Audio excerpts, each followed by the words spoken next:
सत श्री अकाल जी सारिਆਂ ਨੂੰ ਸਵਾਗਤ ਹੈ ਤੁਹਾਡਾ ਸੱਚੀਆਂ ਕਹਾਣੀਆਂ ਤੇ। ਮੰਮਾ ਮੇਰੀ ਚੁੰਨੀ ਕਿੱਥੇ ਹੈ? ਜੁੱਤੀ ਵੀ ਨਹੀਂ ਲੱਭ ਰਹੀ। ਇੱਕ ਕਾਲਜ ਜਾਣ ਲੱਗੀ ਰੀਤ ਰੌਲਾ ਪਾ ਰਹੀ ਸੀ।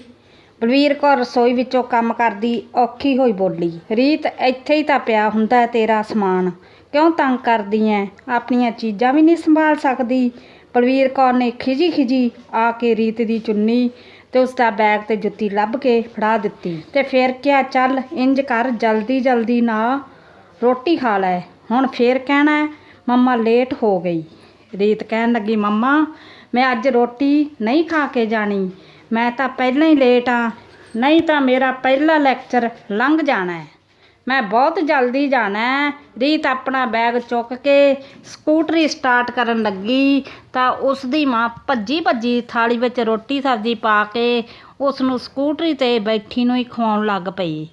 रीत जल्दी जल्दी रोटी खा के कालज चली गई। कालज तो आके रीत सीधा अपने कमरे विच जाके सौं गई। उसकी माँ उस लई पानी चाह ते रोटी का प्रबंध करके आ गई।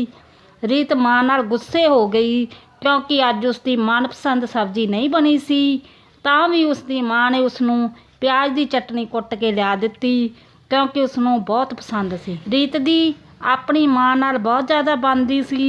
उसकी माँ तो उसका परछावें वांग ख्याल रखदी सी, उसकी धी नूं कोई दुख ना होवे, हर वेले ध्यान रखदी सी। रीत ते उसकी माँ हमेशा एक दूजे नूं खुश रखण की कोशिश करदियां सन ते उन्हां दोवां ते ओह गीत बड़ा ढुकदा सी। मावां धीआं दी दोस्ती नी माए, टुटदी है बड़े करारां नाल नी माए।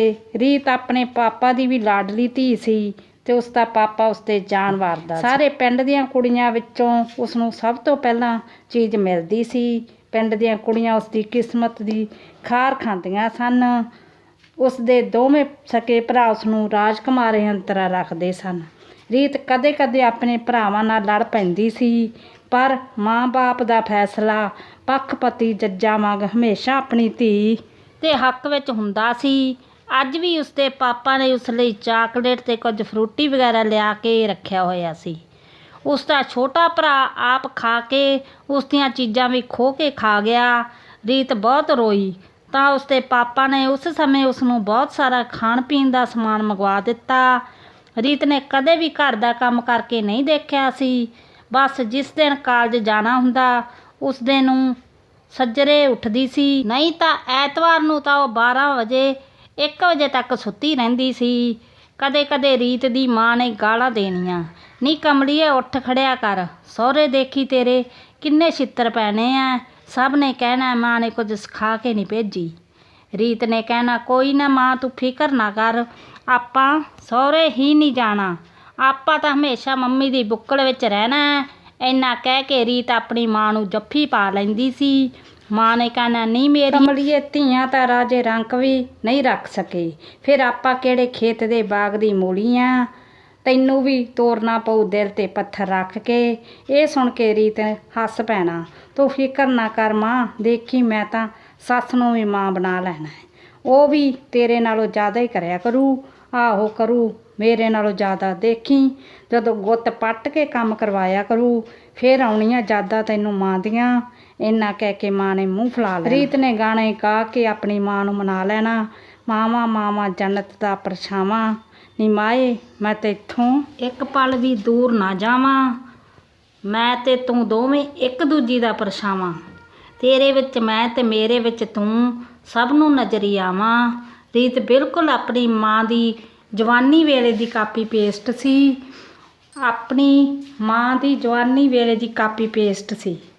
अपनी माँ वांगी गोरा चिट्टा लाली भा मारदा रंग, मोटियां मोटियां बिल्लियां अखां, वो बहुत ही सुंदर तीर कमान वर्गे भरमट्टे गुलाबी भा मारदे बुੱਲ, पतली संडोल लंबी जी सी रीत, सराईदार गर्दन गोल बीनी सुंदर सुंदर हथ ते उन्हां हत्थों उपर लंबे लंबे नौं। कदे काम ना कीता होण करके उसके हत्थ पूरे कालज दीआं कुड़ियां नूं सुंदर लगदे सी। कालज विच रीत सब नूं सोहणी लगदी सी, पर उसने अपने माता पिता दे प्यार नूं ही अपनाया होया सी। उसका ध्यान पढ़ाई विच जां फिर अपने माँ बाप वल हुंदा सी। इस तो बिना रीत कुछ ज़्यादा नहीं सोचदी सी। ਰੀਤ ਦੀ ਪੜ੍ਹਾਈ ਪੂਰੀ ਹੋਣ ਵਾਲੀ ਸੀ। ਉਸ ਦੇ ਮਾਂ-ਬਾਪ ਨੂੰ ਹੁਣ ਉਸ ਦੇ ਵਿਆਹ ਦਾ ਬਹੁਤ ਫਿਕਰ ਸੀ। ਉਹ ਚਾਹੁੰਦੇ ਸਨ ਕਿ ਉਹਨਾਂ ਦੀ ਰਾਜਕੁਮਾਰੀ ਲਈ ਕੋਈ ਬਹੁਤ ਵਧੀਆ ਘਰ-ਬਾਰ ਮਿਲ ਜਾਵੇ। ਇੱਕ ਦਿਨ ਸ਼ਾਮ ਨੂੰ ਰੀਤ ਦਾ ਪਿਤਾ ਉਸ ਦੀ ਮਾਂ ਨੂੰ ਆਵਾਜ਼ ਦੇਣ ਲੱਗਾ, ਚਰਨਕੁਰੇ ਕਿੱਥੇ ਆ? ਇੱਥੇ ਆ ਕੇ ਗੱਲ ਸੁਣ, ਮੈਂ ਤੇਰੇ ਨਾਲ ਬਹੁਤ ਜ਼ਰੂਰੀ ਗੱਲ ਕਰਨੀ ਆ। ਕੀ ਹੋਇਆ ਰੀਤ ਦੇ ਬਾਪੂ, ਕਿਵੇਂ ਖਫੇ ਹੋਏ ਹੋ? ਕੀ ਗੱਲ ਹੋ ਗਈ? ਮੈਂ ਰਸੋਈ ਵਿੱਚ ਤਵਾ ਧਰਿਆ ਹੋਇਆ, ਰੋਟੀ ਬਣਾਉਣ ਲੱਗੀ ਹੋਈ ਆ, ਜਵਾਕ ਭੁੱਖੇ ਨੇ, ਫਿਰ ਆ ਕੇ ਗੱਲ ਕਰਦੇ ਆ। ਰੀਤ ਦੀ ਮਾਂ ਹੱਥ ਵਿੱਚ ਪੇੜਾ ਲੈ ਕੇ ਆਉਂਦਿਆਂ ਕਹਿਣ ਲੱਗੀ। ਰੀਤ ਦਾ ਬਾਪੂ ਕਹਿਣ ਲੱਗਾ, ਉਹ ਪੁੱਤ ਰੀਤ ਜਾ ਰਸੋਈ ਵਿੱਚ ਜਾ ਕੇ ਰੋਟੀ ਬਣਾ, ਮੈਂ ਤੇਰੀ ਮਾਂ ਨਾਲ ਜ਼ਰੂਰੀ ਗੱਲ ਕਰਨੀ ਹੈ। ਰੀਤ ਮਾਂ ਦੇ ਹੱਥੋਂ ਪੇੜਾ ਲੈ ਕੇ ਅੰਦਰ ਰਸੋਈ ਵਿੱਚ ਜਾ ਕੇ ਰੋਟੀ ਬਣਾਉਣ ਲੱਗ ਪਈ। ਰੀਤ ਦਾ ਬਾਪੂ ਰੀਤ ਦੀ ਮਾਂ ਨੂੰ ਕਹਿਣ ਲੱਗਾ, ਦੇਖ ਚਰਨਕੁਰੇ, ਮੇਰੇ ਛੋਟੇ ਭਰਾ ਨੇ ਬਹੁਤ ਵਧੀਆ ਰਿਸ਼ਤੇ ਦੀ ਦੱਸ ਪਾਈ ਹੈ। ਮੁੰਡਾ ਰਿਸ਼ਤੇਦਾਰੀ ਵਿੱਚੋਂ ਹੈ, ਸਰਕਾਰੀ ਨੌਕਰੀ ਹੈ ਤੇ 15 ਕਿੱਲੇ ਜ਼ਮੀਨ ਦੇ ਨੇ। ਆਪਣੀ ਰੀਤ ਲਈ ਬਹੁਤ ਵਧੀਆ ਰਿਸ਼ਤਾ। ਰੀਤ ਦੀ ਮਾਂ ਕਹਿਣ ਲੱਗੀ, ਦੇਖ ਲਾ ਰੀਤ ਦੇ ਬਾਪੂ, ਪਤਾ ਵੀ ਨਹੀਂ ਲੱਗਾ ਕਦੋਂ ਧੀ ਵੱਡੀ ਹੋ ਗਈ। ਅਜੇ ਕੱਲ੍ਹ ਦੀ ਤਾਂ ਗੱਲ ਹੈ ਜਦੋਂ ਤੁਸੀਂ ਸਾਨੂੰ ਮਾਵਾਂ ਧੀਆਂ ਨੂੰ ਲੈ ਕੇ ਆਏ ਸੀ, ਜਦੋਂ ਰੀਤ 1 ਮਹੀਨੇ ਦੀ ਸੀ। ਰੀਤ ਦੀ ਮਾਂ ਦੀ ਗੱਲ ਸੁਣ ਕੇ ਰੀਤ ਦਾ ਬਾਪੂ ਵੀ ਅੱਖਾਂ ਭਰ ਆਇਆ ਤੇ ਉਸ ਦੀ ਮਾਂ ਦੀ ਚੁੰਨੀ ਨਾਲ ਹੰਝੂ ਪੂੰਝਣ ਲੱਗੀ। ਰੀਤ ਲਈ ਰਿਸ਼ਤਾ ਦੇਖਣਾ ਸ਼ੁਰੂ ਹੋਇਆ ਤੇ ਮੁੰਡਾ ਸਭ ਨੂੰ ਪਸੰਦ ਆ ਗਿਆ। ਸਾਰੇ ਚਾਹੁੰਦੇ ਸਨ ਕਿ ਰੀਤ ਹੁਣ ਵੇਲੇ ਸਿਰ ਆਪਣੇ ਸਹੁਰੇ ਘਰ ਚਲੀ ਜਾਵੇ। ਰੀਤ ਰੋ ਰੋ ਕੇ ਬੁਰਾ ਹਾਲ ਸੀ। ਉਹ ਰੋਂਦੇ ਹੋਏ ਕਹਿ ਰਹੀ ਸੀ ਕਿ ਮਾਂ, ਮੈਂ ਤੇਰੇ ਬਿਨਾਂ ਨਹੀਂ ਰਹਿ ਸਕਦੀ। ਮਾਂ ਬਾਪ ਨੇ ਬੈਠ ਕੇ ਸਮਝਾਇਆ, ਧੀਆਂ ਨੂੰ ਤਾਂ ਇੱਕ ਨਾ ਇੱਕ ਦਿਨ ਜਾਣਾ ਹੀ ਪੈਂਦਾ ਹੈ। ਸਾਡੀ ਧੀ ਤਾਂ ਹੀ ਸਿਆਣੀ ਬੀਬੀ। ਬੜੇ ਚਾਵਾਂ ਨਾਲ ਰੀਤ ਦਾ ਵਿਆਹ ਧਰ ਦਿੱਤਾ ਗਿਆ। ਉਸ ਦੀ ਮਾਂ ਨੇ ਹਰ ਇੱਕ ਚੀਜ਼ ਰੀਝਾਂ ਨਾਲ ਤਿਆਰ ਕੀਤੀ। ਦਾਜ ਵਿੱਚ ਆਪਣੇ ਹੱਥੀਂ ਬੁਣੀਆਂ ਦਰੀਆਂ, ਖੇਸ, ਗਦੈਲੇ ਉਸਨੇ ਤਿਆਰ ਕੀਤੇ। ਇੱਕ ਦਿਨ ਰੀਤ ਨੂੰ ਕਹਿਣ ਲੱਗੀ, ਦੇਖ ਪੁੱਤ, ਮੈਂ ਮਰ ਜਾਵਾਂ ਤਾਂ ਇਹਨਾਂ ਦਰੀਆਂ ਖੇਸਾਂ ਵਿੱਚ ਮੈਨੂੰ ਦੇਖ ਲਿਆ ਕਰੀਂ। ਇਹਨਾਂ ਦੇ ਵਿੱਚ ਹੀ ਮੇਰਾ ਪਿਆਰ ਵੱਸਦਾ ਹੈ। ਰੀਤ ਆਪਣੀ ਮਾਂ ਦੇ ਮੂੰਹ 'ਤੇ ਉਂਗਲ ਧਰ ਦਿੰਦੀ ਹੈ, ਉਸੇ ਤਰ੍ਹਾਂ ਦੀਆਂ ਗੱਲਾਂ ਨਾ ਕਰੇ, ਨਹੀਂ ਤਾਂ ਫਿਰ ਉਸਨੇ ਵਿਆਹ ਨਹੀਂ ਕਰਵਾਉਣਾ। ਫਿਰ ਉਸ ਦੀ ਮਾਂ ਨੇ ਪੇਟੀ ਵਿੱਚੋਂ ਇੱਕ ਬਹੁਤ ਪੁਰਾਣੀ ਜਿਹੀ ਦਰੀ ਕੱਢੀ, ਜਿਹੜੀ ਹੱਥ ਲਗਾਇਆ ਹੀ ਪਾਟ ਰਹੀ ਸੀ। ਰੀਤ ਦੀ ਮਾਂ ਕਹਿਣ ਲੱਗੀ, ਇਹ ਦਰੀ ਮੈਨੂੰ ਤੇਰੀ ਨਾਨੀ ਨੇ ਦਿੱਤੀ ਸੀ ਤੇ ਤੇਰੀ ਨਾਨੀ ਨੂੰ ਉਸ ਦੀ ਮਾਂ ਨੇ ਤੇ ਉਸ ਦੀ ਮਾਂ ਨੇ ਅੱਗੋਂ ਉਸ ਦੀ ਮਾਂ ਨੇ, ਪਤਾ ਨਹੀਂ ਕਿੰਨੀਆਂ ਪੀੜ੍ਹੀਆਂ ਵਿੱਚ ਇਹ ਦਰੀ ਚੱਲੀ ਗਈ। ਤੂੰ ਵੀ ਹੁਣ ਇਸ ਨੂੰ ਸੰਭਾਲ ਕੇ ਰੱਖੀ। ਦੇਖੀ ਇਸ ਦਰੀ ਨਾਲ ਸਾਡੇ ਵਾਂਗ ਪਿਆਰ ਨਾ ਪਾਈ। ਜਿਵੇਂ ਹੀ ਮੇਰੀ ਦੋਤੀ ਹੋ ਜਾਵੇ ਉਸ ਦੇ ਥੱਲੇ ਵਿਛਾਵੀਂ ਇਹ ਦਰੀ। ਸਮਝ ਲਵੀਂ ਕਿ ਉਸ ਦੀ ਬੱਚੀ ਨੂੰ ਪੀੜ੍ਹੀਆਂ ਦਾ ਪਿਆਰ ਮਿਲ ਜਾਣਾ ਹੈ। ਰੀਤ ਦੇ ਪਾਪਾ ਨੇ ਉਸ ਦੇ ਸਹੁਰਿਆਂ ਨੂੰ 10-15 ਲੱਖ ਕੈਸ਼ ਤੇ ਦਾਜ ਦਹੇਜ ਵਿੱਚ ਹਰ ਇੱਕ ਚੀਜ਼ ਦਿੱਤੀ ਤਾਂ ਕਿ ਉਸ ਦੀ ਧੀ ਸਹੁਰੇ ਘਰ ਹਮੇਸ਼ਾ ਖੁਸ਼ ਰਹੇ। ਫਿਰ ਵਿੱਚੋਂ ਦਬਦੀ ਆਵਾਜ਼ ਵਿਚੋਲਾ ਕਹਿ ਗਿਆ, ਭਾਈ ਗੱਡੀ ਦੇਣੀ ਵੀ ਹੈ, ਬਹੁਤ ਜ਼ਰੂਰੀ ਹੈ। ਅੱਜ ਕੱਲ੍ਹ ਕਿੱਥੇ ਚੰਗਾ ਲੱਗਦਾ ਇੰਨੀ ਜ਼ਮੀਨ ਜਾਇਦਾਦ ਵਾਲੇ ਮੁੰਡੇ ਨੂੰ ਦਾਜ ਵਿੱਚ ਗੱਡੀ ਨਾ ਆਵੇ। ਉਹ ਹਿੱਤਾਂ ਉਹਨਾਂ ਦੇ ਸਰੀਕੇ ਕਬੀਲੇ ਵਿੱਚ ਨੱਕ ਵੱਢੀ ਜਾਣੀਆਂ। ਰੀਤ ਦੇ ਪਾਪਾ ਨੇ ਕੌੜਾ ਘੁੱਟ ਭਰ ਕੇ ਦਾਜ ਦੇ ਕੈਸ਼ ਵਿੱਚ ਕੁਝ ਕਟੌਤੀ ਕਰਕੇ ਰੀਤ ਦੇ ਸਹੁਰਿਆਂ ਨੂੰ ਗੱਡੀ ਵੀ ਦੇ ਦਿੱਤੀ। ਰੀਤ ਨੂੰ ਉਸਦੇ ਪਾਪਾ ਨੇ ਭੋਰਾ ਖਬਰ ਨਾ ਲੱਗਣ ਦਿੱਤੀ ਕਿ ਉਹ ਇੰਨੇ ਪੈਸੇ ਦਾ ਪ੍ਰਬੰਧ ਕਿੱਥੋਂ ਤੇ ਕਿਵੇਂ ਕਰ ਰਿਹਾ ਹੈ। ਰੀਤ ਦੀ ਮਾਂ ਨੇ ਚਿੰਤਾ ਕਰਨੀ ਤਾਂ ਉਸਨੇ ਕਹਿਣਾ, ਕੋਈ ਨਾ 1 ਕਿੱਲਾ ਵੇਚ ਦੇਵਾਂਗੇ, ਬਥੇਰੀ ਜ਼ਮੀਨ ਜਾਇਦਾਦ ਤਾਂ ਆਪਣੇ ਮੁੰਡਿਆਂ ਕੋਲ ਵੀ, ਥੋੜ੍ਹਾ ਹਿੱਸਾ ਧੀ ਦਾ ਵੀ ਤਾਂ ਹੈ। ਸੁਣ ਕੇ ਰੀਤ ਦੀ ਮਾਂ ਨੇ ਚੁੱਪ ਕਰ ਜਾਣਾ। ਕਦੇ ਕਦੇ ਉਸਦੇ ਭਰਾਵਾਂ ਨੇ ਕਹਿਣਾ, ਪਾਪਾ ਇੰਨਾ ਖਰਚਾ ਨਾ ਕਰੋ, ਕੱਲ੍ਹ ਨੂੰ ਆਪਣੀ ਰੀਤ ਨੂੰ ਤੰਗ ਕਰਨਗੇ। ਉਸਦੇ ਪਾਪਾ ਨੇ ਕਹਿਣਾ, ਤੁਹਾਨੂੰ ਜ਼ਿਆਦਾ ਪਤਾ ਹੈ, ਮੇਰੀ ਇਕੱਲੀ ਧੀ ਹੈ, ਤੁਹਾਡੇ ਜੋਗਾ ਕੁਛ ਨਹੀਂ ਹਿਲਦਾ, ਮੈਂ ਆਪਣੇ ਹਿੱਸੇ ਵਿੱਚ ਲਗਾ ਰਿਹਾ। ਤੇ ਇਸ 'ਤੇ ਉਹਦੇ ਭਰਾਵਾਂ ਨੇ ਚੁੱਪ ਕਰ ਜਾਣਾ। ਰੀਤ ਦਾ ਵਿਆਹ ਪੂਰੀ ਧੂਮ-ਧਾਮ ਨਾਲ ਸਫਲ ਹੋ ਗਿਆ ਤੇ ਰੀਤ ਵਿਆਹ ਕਰਵਾ ਕੇ ਆਪਣੇ ਸਹੁਰੇ ਘਰ ਚਲੀ ਗਈ। ਰੀਤ ਸਹੁਰੇ ਘਰ ਆਈ ਤਾਂ ਉਸਨੂੰ ਪਹਿਲਾਂ ਵਾਂਗ ਸਵੇਰੇ ਲੇਟ ਉੱਠਣ ਦੀ ਆਦਤ ਸੀ। ਵਿਆਹ ਤੋਂ ਕੁਝ ਸਮਾਂ ਬਾਅਦ ਤਾਂ ਸਭ ਕੁਝ ਠੀਕ ਠਾਕ ਚੱਲਦਾ ਰਿਹਾ। ਇੱਕ ਦਿਨ ਰੀਤ ਸੁੱਤੇ ਪਏ ਆਵਾਜ਼ ਮਾਰਨ ਲੱਗੀ, ਮੰਮੀ ਮੰਮੀ ਜਲਦੀ ਚਾਹ ਲੈ ਕੇ ਆਓ। ਫਿਰ ਉਸਨੂੰ ਯਾਦ ਆਇਆ ਕਿ ਉਹ ਤਾਂ ਆਪਣੇ ਸਹੁਰੇ ਘਰ ਹੈ। ਉਸਦੀ ਸੱਸ ਰਸੋਈ ਵਿੱਚੋਂ ਕੰਮ ਕਰਦੇ ਬੁੜਬੜਾਈ, ਦੇਖ ਮਹਾਰਾਣੀ ਨੂੰ ਬੈੱਡ 'ਤੇ ਚਾਹ ਚਾਹੀਦੀ ਹੈ, ਜਿਵੇਂ ਇਸ 'ਤੇ ਭਾ ਨੇ ਨੌਕਰ ਲਾਏ ਹੋਏ ਇਸ ਦੇ। ਪਰ ਇੱਕ ਦਿਨ ਉਸਦੀ ਸੱਸ ਨੇ ਕਿਹਾ, ਦੇਖ ਪੁੱਤ ਰੀਤ, ਹੁਣ ਤੂੰ ਜਲਦੀ ਉੱਠ ਪਿਆ ਕਰ, ਰੋਜ਼ ਕੋਈ ਨਾ ਕੋਈ ਜਾਣਾ ਤੈਨੂੰ ਦੇਖਣ ਆਉਂਦਾ ਹੀ ਰਹਿੰਦਾ ਹੈ। ਵੇਲੇ ਸਿਰ ਉੱਠ ਕੇ ਨਹਾ ਧੋ ਲਿਆ ਕਰ, ਤਿਆਰ ਹੋ ਜਾਇਆ ਕਰ। ਰੀਤ ਕਹਿਣ ਲੱਗੀ, ਠੀਕ ਹੈ ਮੰਮੀ ਜੀ। ਉਸ ਦਿਨ ਤੋਂ ਬਾਅਦ ਰੀਤ ਹਮੇਸ਼ਾ ਜਲਦੀ ਉੱਠ ਪੈਂਦੀ ਸੀ। ਹੌਲੀ ਹੌਲੀ ਉਸਦੀ ਸੱਸ ਨੇ ਉਸਨੂੰ ਕੰਮਾਂ ਵਿੱਚ ਲਗਾ ਲਿਆ। ਰੀਤ ਕਦੇ ਕਦੇ ਸੋਚਦੀ ਕਿ ਉਹ ਇੰਨਾ ਪੜ੍ਹੀ ਲਿਖੀ, ਉਸਨੂੰ ਕੋਈ ਨੌਕਰੀ ਵਗੈਰਾ ਕਰਨੀ ਚਾਹੀਦੀ ਹੈ। ਉਸਨੇ ਆਪਣੇ ਪਤੀ ਨਾਲ ਗੱਲ ਕੀਤੀ ਤਾਂ ਉਸਨੇ ਕਿਹਾ ਕਿ ਆਪਣੀ ਮੰਮੀ ਨੂੰ ਪੁੱਛ ਕੇ ਦੱਸੇਗਾ। ਜਦੋਂ ਰੀਤ ਨੇ ਪਤੀ ਨੇ ਉਸਦੀ ਸੱਸ ਨਾਲ ਗੱਲ ਕੀਤੀ ਤਾਂ ਉਸਨੇ ਕਿਹਾ, ਜੀ ਸਦਕੇ ਕਰੇ ਨੌਕਰੀ, ਸਾਨੂੰ ਕੀ ਪ੍ਰੋਬਲਮ ਭਲਾ। ਪਰ ਇੱਕ ਗੱਲ ਹੈ, ਉਹਨੂੰ ਘਰ ਦਾ ਕੰਮ ਸਾਰਾ ਹੀ ਕਰਨਾ ਪਿਆ ਕਰਨਾ ਹੈ। ਤੈਨੂੰ ਪਤਾ ਹੈ ਮੈਥੋਂ ਤਾਂ ਹੁਣ ਹੁੰਦਾ ਨਹੀਂ, ਇੰਨੇ ਗੋਡੇ ਗਿੱਟੇ ਸਭ ਦੁਖਦੇ ਹੈ, ਅਤੇ ਕੰਮ ਵਾਲੀ ਆਪਾਂ ਰੱਖ ਨਹੀਂ ਸਕਦੇ। ਤੈਨੂੰ ਪਤਾ ਹੈ ਕੰਮ ਵਾਲੀਆਂ ਕਿੰਨੀਆਂ ਚੋਰੀਆਂ ਕਰਦੀਆਂ ਨੇ। ਗੁਰਚਰਨ ਸਿੰਘ ਕੇ ਘਰੋਂ ਸੋਨੇ ਗਹਿਣੇ ਗੱਟੇ ਹੀ ਚੁੱਕ ਕੇ ਲੈ ਗਈਆਂ। ਰੀਤ ਨੇ ਕਿਹਾ ਕਿ ਉਹ ਕੰਮ ਵੀ ਕਰ ਲਿਆ ਕਰੇਗੀ ਅਤੇ ਨੌਕਰੀ ਵੀ। ਹੁਣ ਰੀਤ ਨੌਕਰੀ ਵੀ ਕਰਦੀ ਸੀ, ਘਰ ਦਾ ਸਾਰਾ ਕੰਮਕਾਰ ਵੀ। ਰੀਤ ਨੇ ਆਪਣੇ ਆਪ ਨੂੰ ਮਸਾਂ ਸੰਭਾਲ ਲਿਆ ਅਤੇ ਹੁਣ ਉਸਨੇ ਨੌਕਰੀ 'ਤੇ ਜਾਣਾ ਸ਼ੁਰੂ ਕਰ ਦਿੱਤਾ ਸੀ। ਮਨਪ੍ਰੀਤ ਲਈ ਇਹ ਸਭ ਕੁਝ ਬਰਦਾਸ਼ਤ ਕਰਨਾ ਔਖਾ ਸੀ, ਪਰ ਉਹ ਆਪਣੇ ਆਪ ਨੂੰ ਸੰਭਾਲ ਰਹੀ ਸੀ। ਉਹ ਮਾਨਸਿਕ ਤੌਰ 'ਤੇ ਪੂਰੀ ਤਰ੍ਹਾਂ ਟੁੱਟ ਚੁੱਕੀ ਸੀ, ਪਰ ਉਸ ਦਾ ਸਾਥ ਦੇਣ ਵਾਲਾ ਕੋਈ ਵੀ ਨਹੀਂ ਸੀ। ਉਹ ਚਾਹੁੰਦੀ ਸੀ ਕੋਈ ਉਸ ਨਾਲ ਬਹੁਤ ਸਾਰੀਆਂ ਗੱਲਾਂ ਕਰੇ ਅਤੇ ਉਹ ਕਿਸੇ ਦੇ ਗੱਲ ਲੱਗ ਕੇ ਫੁੱਟ ਫੁੱਟ ਰੋਵੇ, ਆਪਣੀ ਮਾਂ ਦੀ ਮੌਤ ਦਾ ਦਰਦ ਹਲਕਾ ਕਰ ਲਵੇ। ਦਫ਼ਤਰ ਵਿੱਚ ਉਸਦੀਆਂ ਕਲੀਨ ਸਾਏ ਚਾਹੇ ਬਹੁਤ ਵਧੀਆ ਸਨ, ਪਰ ਦੂਜੇ ਦਾ ਦੁੱਖ ਕੋਈ ਹੋਰ ਨਹੀਂ ਸਮਝ ਸਕਦਾ। ਦਫ਼ਤਰ ਵਿੱਚ ਉਸ ਨਾਲ ਇੱਕ ਮੁੰਡਾ ਕੰਮ ਕਰਦਾ ਸੀ, ਜਿਸ ਦਾ ਨਾਮ ਸੀ ਰਮਨ। ਹਮੇਸ਼ਾ ਰੀਤ ਦੀ ਮਦਦ ਕਰਨ ਦੀ ਕੋਸ਼ਿਸ਼ ਕਰਦਾ। ਰੀਤ ਹਮੇਸ਼ਾ ਉਸਨੂੰ ਝਿੜਕ ਦਿੰਦੀ ਅਤੇ ਕਹਿ ਦਿੰਦੀ ਕਿ ਉਸਦੀ ਮਦਦ ਦੀ ਜ਼ਰੂਰਤ ਨਹੀਂ। ਇੱਕ ਦਿਨ ਉਹ ਬਹੁਤ ਦੁਖੀ ਬੈਠੀ ਸੀ ਦਫ਼ਤਰ ਵਿੱਚ, ਤਾਂ ਉਸਨੇ ਦਫ਼ਤਰ ਦੇ ਕੰਮ ਵਿੱਚ ਕਈ ਗਲਤੀਆਂ ਕਰ ਦਿੱਤੀਆਂ ਸਨ। ਰਮਨ ਉਸ ਕੋਲ ਆਇਆ ਅਤੇ ਉਸਨੂੰ ਕਹਿਣ ਲੱਗਾ, ਰੀਤ ਕੀ ਮੈਂ ਤੁਹਾਨੂੰ ਦੀਦੀ ਕਹਿ ਸਕਦਾ ਹਾਂ? ਰੀਤ ਦੀਆਂ ਅੱਖਾਂ ਵਿੱਚ ਹੰਝੂ ਆ ਗਏ, ਕਿਉਂਕਿ ਬਹੁਤ ਸਮੇਂ ਬਾਅਦ ਉਸਨੂੰ ਕਿਸੇ ਨੇ ਇੰਨੇ ਪਿਆਰ ਨਾਲ ਬੁਲਾਇਆ ਸੀ। ਉਸਨੇ ਕਿਹਾ, ਜ਼ਰੂਰ ਮੇਰੇ ਵੀਰ। ਰਮਨ ਰੀਤ ਨੂੰ ਦੱਸਣ ਲੱਗਾ ਕਿ ਅੱਜ ਦੇ ਦਿਨ ਉਸਦੀ ਭੈਣ ਦਾ ਜਨਮ ਦਿਨ ਸੀ, ਪਰ ਉਸਦੀ ਭੈਣ ਕਈ ਸਾਲ ਪਹਿਲਾਂ ਦਾਜ ਦੀ ਬਲੀ ਚੜ੍ਹ ਚੁੱਕੀ ਸੀ ਅਤੇ ਹੁਣ ਉਹ ਇਸ ਦੁਨੀਆ ਵਿੱਚ ਨਹੀਂ ਹੈ।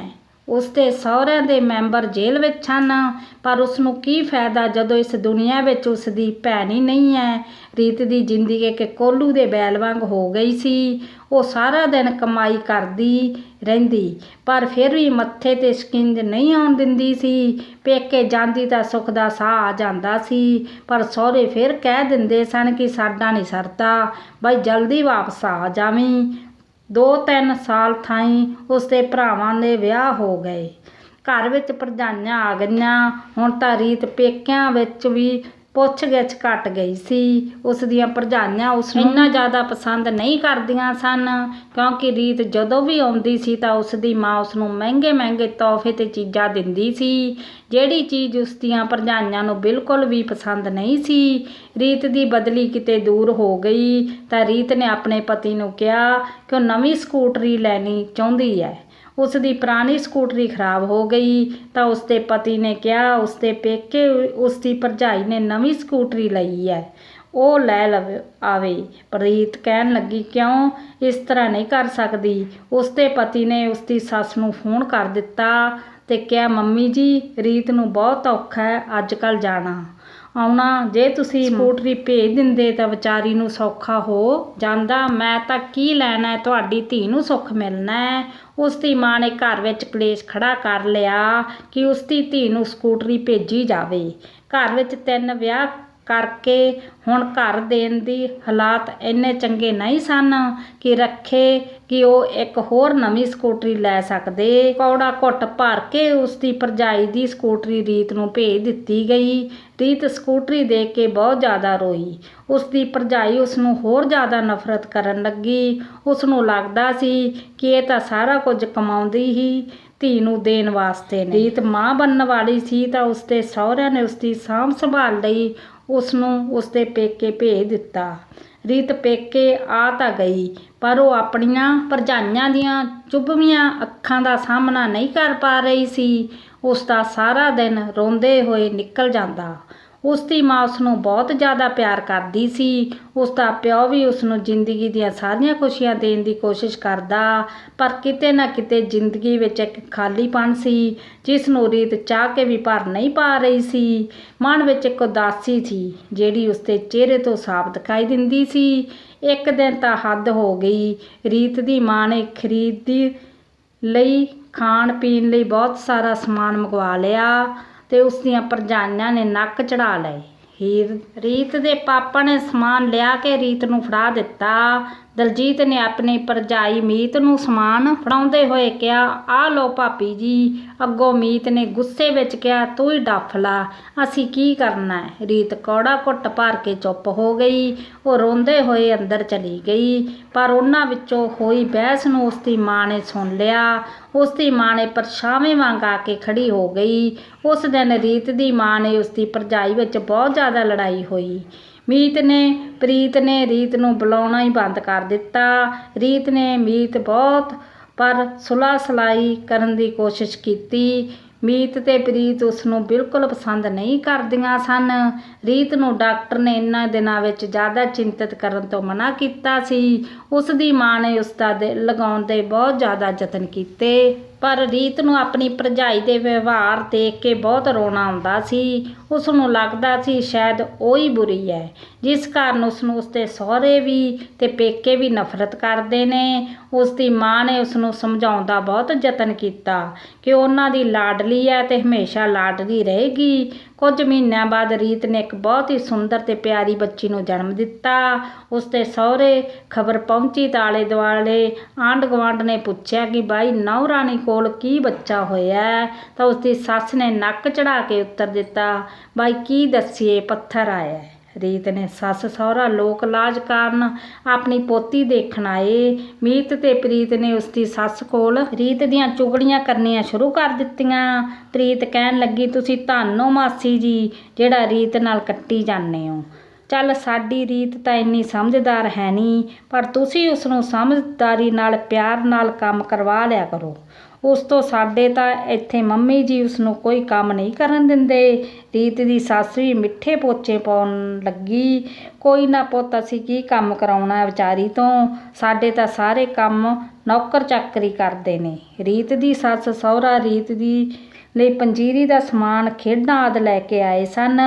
ਰੀਤ ਸੋਚ ਕੇ ਖੁਸ਼ ਸੀ ਸ਼ਾਇਦ ਬੱਚੇ ਦੇ ਆਉਣ ਨਾਲ ਉਸਦੇ ਪਤੀ ਅਤੇ ਸੱਸ ਦੇ ਸੁਭਾਅ 'ਚ ਫਰਕ ਆ ਜਾਵੇ। ਸਹੁਰਾ ਤਾਂ ਉਸਦਾ ਪਹਿਲਾਂ ਹੀ ਰੱਬ ਦਾ ਰੂਪ ਹੈ। ਰੀਤ ਨੂੰ ਕੰਮ ਤੋਂ ਵੀ 1 ਸਾਲ ਦੀ ਛੁੱਟੀ ਮਿਲ ਗਈ ਕਿਉਂਕਿ ਉਸਦੀ ਰਿਪੋਰਟ ਵਿੱਚ ਉਸਨੂੰ 1 ਸਾਲ ਦੀ ਰੈਸਟ ਲਿਖੀ ਗਈ ਸੀ ਕਿਉਂਕਿ ਉਸਦੇ ਸਰੀਰ ਵਿੱਚ ਬਹੁਤ ਜ਼ਿਆਦਾ ਕਮਜ਼ੋਰੀ ਸੀ। ਰੀਤ ਸੋਚ ਕੇ ਖੁਸ਼ ਸੀ ਕਿਉਂਕਿ ਜਿਸ ਤਰ੍ਹਾਂ ਦਾ ਵਿਵਹਾਰ ਉਸਦੇ ਸੱਸ ਸਹੁਰਾ ਪਤੀ ਨੇ ਉਸਦੇ ਪੇਕੇ ਆ ਕੇ ਕੀਤਾ, ਉਸ ਤੋਂ ਲੱਗਦਾ ਸੀ ਕਿ ਉਹ ਬਹੁਤ ਜ਼ਿਆਦਾ ਬਦਲ ਚੁੱਕੇ ਨੇ।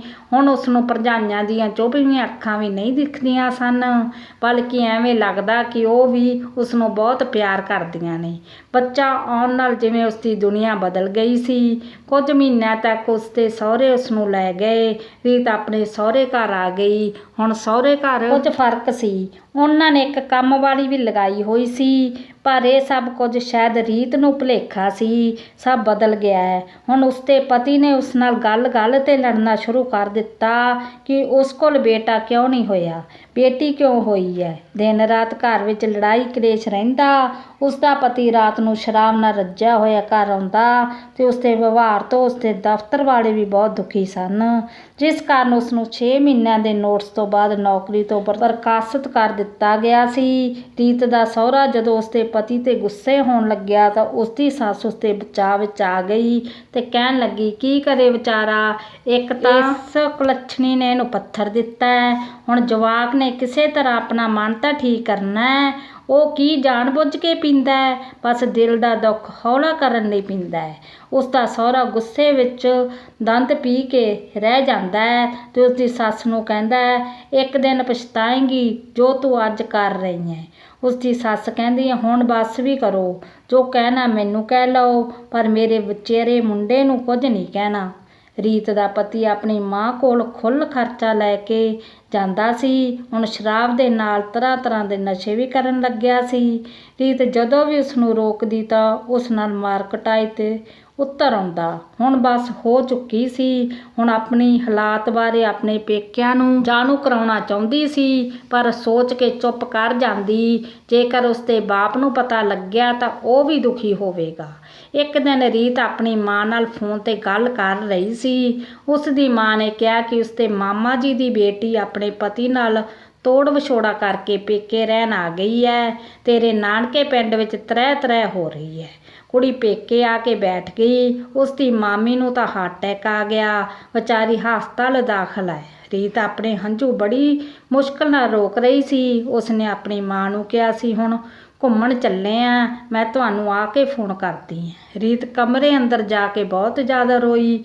ਉਹ ਸੋਚ ਰਹੀ ਸੀ ਕਿ ਜੇਕਰ ਉਸਨੇ ਆਪਣੀ ਮਾਂ ਨੂੰ ਆਪਣੇ ਹਾਲਾਤ ਦੱਸੇ ਤਾਂ ਪੇਕੇ ਬੈਠ ਗਈ, ਜੇ ਉਸਦੀ ਮਾਂ ਨੂੰ ਕੁਝ ਹੋ ਗਿਆ ਤਾਂ ਮਰ ਜਾਵੇਗੀ। ਫਿਰ ਉਸਨੂੰ ਹੌਲੀ ਹੌਲੀ ਪਤਾ ਲੱਗਾ ਕਿ ਉਸਦੇ ਮਾਮਾ ਜੀ ਦੀ ਬੇਟੀ ਦੇ ਚਰਿੱਤਰ ਉੱਪਰ ਬਹੁਤ ਸਾਰੇ ਇਲਜ਼ਾਮ ਤੇ ਉਸਦੇ ਸਹੁਰਿਆਂ ਨੇ ਲਗਾਏ। ਵਿਚਾਰੀ ਇੱਕ ਤਾਂ ਸਹੁਰਿਆਂ ਤੋਂ ਦੁਖੀ ਸੀ, ਉੱਪਰੋਂ ਇਸ ਸਮਾਜ ਨੇ ਵੀ ਉਸਦਾ ਰਹਿਣਾ ਦੁਰਬਲ ਕਰ ਦਿੱਤਾ ਸੀ। ਉਸਦੇ ਮਾਮਾ ਜੀ ਦੀ ਬੇਟੀ ਨੇ ਸਮਾਜ ਦੇ ਖਿਲਾਫ ਬਗਾਵਤ ਕਰਕੇ ਸ਼ਹਿਰ ਜਾ ਕੇ ਰਹਿਣ ਲੱਗ ਪਈ ਤੇ ਆਪਣੀ ਨੌਕਰੀ ਕਰਕੇ ਆਜ਼ਾਦ ਜੀਵਨ ਜਿਉਣ ਲੱਗੀ। ਇੱਕ ਦਿਨ ਰੀਤ ਨੂੰ ਆਪਣੇ ਪਤੀ ਦੇ ਬਾਹਰ ਕਿਸੇ ਹੋਰ ਔਰਤ ਨਾਲ ਪਤਾ ਆਪਣੇ ਪਤੀ ਦਾ ਫੋਨ ਦੇਖ ਲੱਗ ਗਿਆ। ਰੀਤ ਉਸ ਦਿਨ ਆਪਣੇ ਪਤੀ ਨਾਲ ਬਹੁਤ ਜ਼ਿਆਦਾ ਲੜੀ, ਰੋ ਪਈ। ਉਸਦੀ ਸੱਸ ਤੇ ਉਸਦੇ ਪਤੀ ਨੇ ਉਸਨੂੰ ਬਹੁਤ ਜ਼ਿਆਦਾ ਮਾਰ ਕੁਟਾਈ ਕੀਤੀ। ਉਸ ਦਿਨ ਰੀਤ ਦੀ ਬੇਟੀ ਦਾ ਜਨਮ ਦਿਨ ਸੀ। ਉਹ ਤਾਂ ਭੁੱਲ ਬੈਠੀ ਸੀ, ਪਰ ਇੰਨੇ ਸਮੇਂ ਤੇ ਉਸਦੇ ਮਾਂ-ਬਾਪ ਉਸਦੀ ਬੇਟੀ ਲਈ ਬਹੁਤ ਸਾਰੇ ਗਿਫਟ ਲੈ ਕੇ ਆ ਗਏ ਸਨ। ਰੀਤ ਦੀ ਹਾਲਤ ਦੇਖ ਕੇ ਉਹ ਦੋਨੋਂ ਜਾਣੇ ਰੋਣ ਲੱਗ ਪਏ। ਉਹਨਾਂ ਨੇ ਰੀਤ ਨੂੰ ਕਿਹਾ ਕਿ ਉਸਨੇ ਉਹਨਾਂ ਨੂੰ ਪਹਿਲਾਂ ਕਿਉਂ ਨਹੀਂ ਦੱਸਿਆ। ਰੀਤ ਦੇ ਮਾਤਾ ਪਿਤਾ ਉਸਨੂੰ ਆਪਣੇ ਨਾਲ ਲੈ ਕੇ ਜਾਣਾ ਚਾਹੁੰਦੇ ਸਨ, ਪਰ ਉਸਦੀ ਸੱਸ ਨੇ, ਉਸਦੇ ਪਤੀ ਨੇ ਉਸਦੇ ਮਾਤਾ ਪਿਤਾ ਤੋਂ ਮਾਫੀ ਮੰਗੀ, ਵਾਅਦਾ ਕੀਤਾ ਕਿ ਅੱਗੇ ਤੋਂ ਉਹਨਾਂ ਦੀ ਬੇਟੀ ਨੂੰ ਕਦੇ ਇਸ ਤਰ੍ਹਾਂ ਦਾ ਵਿਵਹਾਰ ਨਹੀਂ ਕਰਨਗੇ, ਉਸਨੂੰ ਖੁਸ਼ ਰੱਖਣਗੇ। ਪਰ ਰੀਤ ਉਸ ਜਗ੍ਹਾ 'ਤੇ ਰਹਿਣਾ ਨਹੀਂ ਚਾਹੁੰਦੀ ਸੀ। ਉਹ ਆਪਣੇ ਮਾਂ-ਬਾਪ ਨਾਲ ਜਾਣਾ ਚਾਹੁੰਦੀ ਸੀ, ਪਰ ਕਹਿੰਦੇ ਨੇ ਇੱਕ ਟਾਈਮ ਅਜਿਹਾ ਆਉਂਦਾ ਹੈ ਜਦੋਂ ਆਪਣਾ ਪਰਛਾਵਾਂ ਵੀ ਸਾਥ ਛੱਡ ਜਾਂਦਾ ਹੈ। ਰੀਤ ਨਾਲ ਵੀ ਕੁਝ ਅਜਿਹਾ ਹੋਇਆ। ਆਪਣੇ ਸਰੀਕੇ ਦੇ ਲੋਕਾਂ ਦੇ ਸਵਾਲ ਤਾਨੇ ਮਿਹਣੇ ਤੋਂ ਡਰਦੇ ਹੋਏ ਉਸਦੇ ਮਾਤਾ ਪਿਤਾ ਉਸਨੂੰ ਨਾਲ ਨਹੀਂ ਲੈ ਕੇ ਜਾਣਾ ਚਾਹੁੰਦੇ ਸੀ, ਬਲਕਿ ਉਸਦੀ ਸੱਸ ਤੇ ਪਤੀ ਨੂੰ ਡਰਾ ਕੇ ਰੀਤ ਨੂੰ ਉੱਥੇ ਹੀ ਵਸਾਉਣਾ ਚਾਹੁੰਦੇ ਸਨ। ਰੀਤ ਤੇ ਸੱਸ ਸਹੁਰੇ ਨੇ ਉਸਦੇ ਮਾਤਾ ਪਿਤਾ ਨਾਲ ਵਾਅਦਾ ਕੀਤਾ ਉਹ ਆਪਣੇ ਪੁੱਤਰ ਨੂੰ ਸਮਝਾ ਲੈਣਗੇ ਤੇ ਉਸਨੂੰ ਨਸ਼ੇ ਛਡਾਉਣ ਵਾਲਾ ਕੇਂਦਰ ਵੀ ਲੈ ਜਾਣਗੇ। ਰੀਤ ਦੇ ਮਾਤਾ ਪਿਤਾ ਨੂੰ ਛੱਡ ਕੇ ਚਲੇ ਗਏ। ਕੁਝ ਦਿਨ ਤੱਕ ਤਾਂ ਰੀਤ ਦੇ ਪਤੀ ਨੇ ਵਿਵਹਾਰ ਵਿੱਚ ਬਦਲਾਅ ਆਉਣਾ ਸ਼ੁਰੂ ਹੋ ਗਿਆ ਸੀ।